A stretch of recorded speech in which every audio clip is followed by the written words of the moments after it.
நான் நல்லா தான் படிக்கிறேன். ஆனா எனக்கு மார்க்ஸே வர மாட்டேங்குது. இதே என் ஃப்ரெண்ட பார்த்தா லைஃப்ப நல்லா என்ஜாய் பண்றான். கம்மி டைம் தான் படிக்கிறான். ஆனா அவன் தான் கிளாஸ்ல டாப்பரா வரான். அது எப்படி அப்படின்னு யோசிக்கிறீங்களா? அப்ப நான் இப்ப சொல்ல போகக்கூடிய 6 ட்ரிக்ஸ் அண்ட் டெக்னிக்ஸ கவனமா கேட்டு ரெகுலரா ஃபாலோ பண்ணுங்க. இத டெய்லியுமே நீங்க பண்ணிட்டு இருந்தீங்கன்னா, நீங்க தான் அடுத்த எக்ஸாம்ல டாப்பரா இருப்பீங்க. ட்ரிக் நம்பர் 1 படிக்கும்போது மேக்ஸிமம் டிஸ்ட்ராக்ஷன்ஸ கம்மி பண்ணிடுங்க. படிக்கிறது கொஞ்ச நேரமா இருந்தா கூட அது ஃபுல் கான்சன்ட்ரேஷனோட நீங்க படிக்கும்போது கம்மி டைம்லயே அதிகமான போர்ஷன்ஸ உங்களால கவர் பண்ண முடியும். அண்ட் நீங்க படிக்கிறது உங்க மனசுல ஆழமா பதியவும் செய்யும். சரி, இந்த டிஸ்ட்ராக்ஷன்ஸ் எப்படி கம்மி பண்றது அப்படின்னு கேட்டீங்கன்னா, அதுக்கும் சில டிப்ஸ் இருக்குது. முதல்ல நீங்க எந்த ஸ்பேஸ்ல உட்கார்ந்து படிக்கிறீங்க அப்படிங்கறத கேர்ஃபுல்லா சூஸ் பண்ணணும். அந்த ஸ்பேஸ் கண்டிப்பா உங்க பெட்டாவோ இல்ல உங்க பெட் பக்கத்துல இருக்கவே கூடாது. பெட் அப்படிங்கறது தூங்குறதுக்கான ஒரு இடம். சோ அதுல இல்ல அது பக்கத்துல உட்கார்ந்து நீங்க படிக்கும் போது உங்களை அறியாமலே கொஞ்ச நேரத்துல உங்களுக்கு தூக்கம் வந்துரும். அடுத்ததா நீங்க படிக்க உட்கார்றதுக்கு முன்னாடி உங்க மொபைல் போன்ஸ கம்ப்ளீட்டா ஸ்விட்ச் ஆஃப் பண்ணிடுங்க. இல்ல என் மொபைல்ல தான் எனக்கு நோட்ஸ்லாம் ரெஃபரன்ஸ் பார்க்க வேண்டியது இருக்கு அப்படின்னு நீங்க சொன்னீங்கன்னா, உங்க போன்ல இருக்கக்கூடிய எல்லா விதமான சோஷியல் மீடியா அக்கவுண்ட்ஸ்ல வந்து லாக் அவுட் பண்ணிட்டு மொபைல்ல சைலண்ட் மோட்ல போட்டுட்டு படிக்க உட்காருங்க. அடுத்தது ரொம்பவே முக்கியமான ஒரு டெக்னிக் உங்களுக்கு வந்து ஷேர் பண்ண போறேன். அந்த டெக்னிக்கோட பேர் என்னன்னா பொமோடோரோ டெக்னிக்கா. இந்த டெக்னிக் வந்து என்ன சொல்லுது அப்படின்னா, நீங்க படிக்கிறது 2 மணி நேரமா இருந்துச்சு அப்படின்னு சொன்னா, அத அட் அ ஸ்ட்ரெச் 2 ஹவர்ஸ் உட்கார்ந்து படிக்காதீங்க. 25 மினிட்ஸா 4 செக்ஷனா பிரிச்சுக்கோங்க. ஒவ்வொரு 25 மினிட்ஸ் முடிஞ்சதுக்கு அப்புறம் ஒரு 5 மினிட்ஸ் பிரேக் எடுத்துக்கோங்க. இந்த 5 மினிட்ஸ்ல ஒரு ஷார்ட் வாக்கா இல்ல ஒரு சின்ன மெடிடேஷனோ பண்ணிட்டு அடுத்த 25 மினிட்ஸ்க்கு உட்காருங்க. இதே மாதிரி 4 25 மினிட்ஸ் முடிஞ்சதுக்கு அப்புறம் ஒரு லாங் பிரேக், அதாவது ஒரு 15 to 30 மினிட்ஸ் பிரேக் எடுத்துக்கோங்க.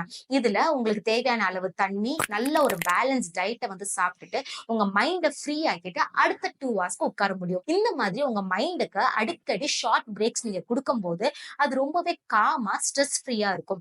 இதனால டோபமைன் அப்படிங்கிற ஹார்மோன் ரிலீஸ் ஆகி நீங்க ரொம்பவே மோட்டிவேட்டட் அண்ட் ஹாப்பியா உட்கார்ந்து உங்களால படிக்க முடியும். அடுத்தது ஒரு சிஸ்டமைஸ்டு பிளான் ஒண்ண வந்து ஃபார்முலேட் பண்ணுங்க.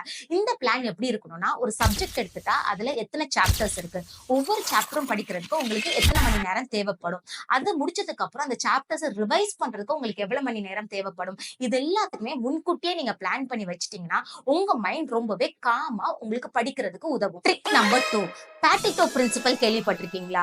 இந்த பிரின்சிபல் படி 20% மட்டும் நீங்க எஃபர்ட் போட்டு 80% ரிவார்ட்ஸ உங்களால பெற முடியும். இத நல்ல தெளிவா சொல்லணும்னா, ஒரு கிளாஸ் ரூம்ல மொத்தம் 4 வகையான ஸ்டூடெண்ட்ஸ் இருப்பாங்க. வகை வந்து எப்படி அப்படின்னு பாத்துட்டீங்கன்னா, லோ எஃபர்ட் லோ ரிவார்ட். அதாவது இந்த கிளாஸ் ரூமுக்கும் போக மாட்டாங்க, வீட்லயும் படிக்க மாட்டாங்க, அதனால எக்ஸாம்ல மார்க் கம்மியா வாங்குவாங்க. செகண்ட் வகையான ஸ்டூடெண்ட் எப்படி அப்படின்னு பாத்துட்டீங்கன்னா, ஹை எஃபர்ட் லோ ரிவார்ட். இவங்க கிளாஸ் ரூம்க்கு கரெக்டா போயிருவாங்க. கிளாஸ்ல டீச்சர் என்னென்ன சொல்லி கொடுக்குறாங்களோ அதெல்லாம் கவனிப்பாங்க. ஆனா வீட்டுக்கு வந்து சுத்தமா படிக்கவே மாட்டாங்க. இதனால அவங்களுக்கு எக்ஸாம்ல மார்க் கம்மியா வரும். தேர்ட் வகையான ஸ்டூடெண்ட் யாரு அப்படின்னு பாத்துட்டீங்கன்னா, ஹை எஃபர்ட் ஹை ரிவார்ட். இவங்க கிளாஸ் ரூமுக்கும் கரெக்டா போயிருவாங்க, ரொம்ப டிசிப்ளின்டா இருப்பாங்க, வீட்லயும் வந்து டைம் வேஸ்ட் பண்ணாம ஃபுல்லும் ஹார்ட் ஒர்க் பண்ணுவாங்க. இதனால அவங்களுக்கு எக்ஸாம்ல அதிகமான மார்க்ஸ் கிடைக்கும். இது மார்க்ஸ் நிறைய உங்களுக்கு கொடுத்தாலும் இது ரெகுலரா ஃபாலோ பண்றது எல்லாருக்குமே கஷ்டமான ஒரு வேலையா தான் வந்துட்டு இருக்கும். அதுக்கு தான் பாட்டிட்டோ பிரின்சிபல் உங்களுக்கு வந்து உதவும். பாட்டிட்டோ பிரின்சிபல் அப்படிங்கிறது லோ எஃபர்ட் ஹை ரிவார்ட். இந்த பிரின்சிபலை ஃபாலோ பண்ணக்கூடிய ஸ்டூடெண்ட்ஸ் ஹார்ட் ஒர்க்கை விட ஸ்மார்ட் ஒர்க்கை தான் ரொம்பவே விரும்புவாங்க. சோ இவங்க கிளாஸ் ரூம்ல எல்லா லெக்சர்ஸையும் அட்டென்ட் பண்ணலனா கூட இம்பார்ட்டன்டான டாபிக்ஸை வந்துட்டு செலக்ட் பண்ணி வச்சு அந்த டாபிக்ஸ்குள்ள கிளாஸை மட்டும் கரெக்டா அட்டென்ட் பண்ணுவாங்க. அதுல என்னென்ன டவுட்ஸ் அவங்களுக்கு இருக்கோ அது எல்லாமே டீச்சர்ட்ட கிளாரிஃபை பண்ணிட்டு வீட்டுக்கு வந்து அந்த டாபிக்ஸை மட்டும் நல்லா தரோவா படிச்சு வச்சிருப்பாங்க. சோ இதனால இவங்களுக்கு ஹை ரிவார்ட்ஸ் கிடைக்கும். சரி, இம்பார்ட்டன்ட் டாபிக்ஸை நாங்க எப்படி தெரிஞ்சுக்கிறது அப்படின்னு கேட்டீங்கன்னா, அதுக்கு தான் ட்ரிக் நம்பர் 3 இருக்கு. ப்ரீவியஸ் இயர் கொஸ்டின் பேப்பர்ஸை கேர்ஃபுல்லா அனலைஸ் பண்ணுங்க. Past 5 years to 10 years question பேப்பர்ஸை நீங்க எடுத்து அனலைஸ் பண்ணாலே உங்களுக்கு 2 விஷயம் தெரிய வந்துரும். ஒன்னு எக்ஸாம் பேட்டர்ன், இன்னி ஒண்ணு எந்தெந்த டாபிக்ஸ் இம்பார்ட்டன்ட்டா வந்துட்டு கவர் பண்றாங்க அண்ட் அந்த டாபிக்ஸ்ல எந்த கொஸ்டின்ஸ் ரிப்பீட்டடா கேக்குறாங்க அப்படிங்கிறது உங்களுக்கு தெரிய வந்துரும். சோ அந்த கொஸ்டின்ஸ் அண்ட் அந்த டாபிக்ஸை நீங்க கேர்ஃபுல்லா படிக்கிறதுக்கு உங்களுக்கு ஈஸியா இருக்கும். இன்னொரு முக்கியமான விஷயம், அந்த previous year question papers analyse பண்ணதுக்கு அப்புறம் ஒரு டைமரை செட் பண்ணிட்டு அந்த கொஸ்டின் பேப்பரை ஃபுல்லும் சால்வ் பண்ணி பாருங்க. இந்த மாதிரி நீங்க பண்ணும்போது ஃபைனல் எக்ஸாம் அப்போ எனக்கு டைம் பத்தாம நான் கொஸ்டின் பேப்பரை பினிஷ் பண்ணாம வந்துட்டேன் அப்படிங்கிற பிரச்சனை உங்களுக்கு வரவே வராது. Trick number 4 power of mental spacing கேள்விப்பட்டிருக்கீங்களா? அதாவது உங்க மைண்டை நீங்க எவ்வளவு தூரம் காமா ஸ்ட்ரெஸ் ஃப்ரீயா வச்சிருக்கீங்களோ அவ்வளவு தூரம் தான் அதை ஆக்டிவா வேலை செய்யும். இதுக்கு நீங்க ஒரு ப்ராப்பர் டு டூ லிஸ்ட்டை வந்து பிளான் பண்ணி வச்சிருக்கணும்.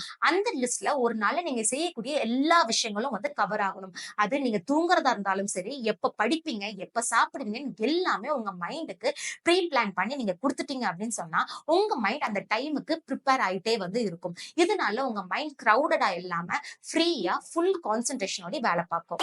ட்ரிக் நம்பர் 5, நீங்க படிச்சத உங்க ஃப்ரெண்ட்ஸுக்கு சொல்லிக் குடுக்க ஆரம்பிங்க. நீங்க சொல்லிக் குடுக்கும்போது உங்களுக்கு 2 விஷயம் நடக்கும். நீங்க படிச்சது இன்னிமே உங்க மனசுல ஆழமா பதியும். அது மட்டும் கிடையாது. அத கேட்டுட்டு உங்க ஃப்ரெண்ட்ஸ் உங்கள்ட்ட சில டவுட்ஸ் கேட்பாங்கல்ல, அத கிளாரிஃபை பண்ணும்போது அந்த டாபிக் பத்தின ஃபுல் அண்டர்ஸ்டாண்டிங்கும் உங்களுக்கு கிடைச்சிரும். லாஸ்ட் ட்ரிக் நம்பர் 6, நீங்க படிக்கும்போது குட்டி குட்டியா நோட்ஸ் எடுத்து பழகுங்க. இந்த நோட்ஸ உங்க கைப்படையே நீங்க எழுதுங்க. நீங்க எழுதி படிக்கும்போது உங்களோட லாங் டெர்ம் மெமரியில அது ஸ்டோர் ஆகும். சோ எத்தன நாள் ஆனாலும் நீங்க படிச்சது உங்களுக்கு மறக்கவே மறக்காது.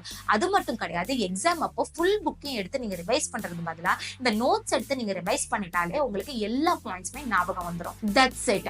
ரொம்பவே சிம்பிள். நான் இப்ப சொன்ன இந்த 6 ட்ரிக் அண்ட் டெக்னிக்கும் ரெகுலரா நீங்க ஃபாலோ பண்ணிட்டே இருந்தீங்கன்னா வரப்போற எக்ஸாம்ல நீங்க தான் கிளாஸ் டாப்பரா இருப்பீங்க.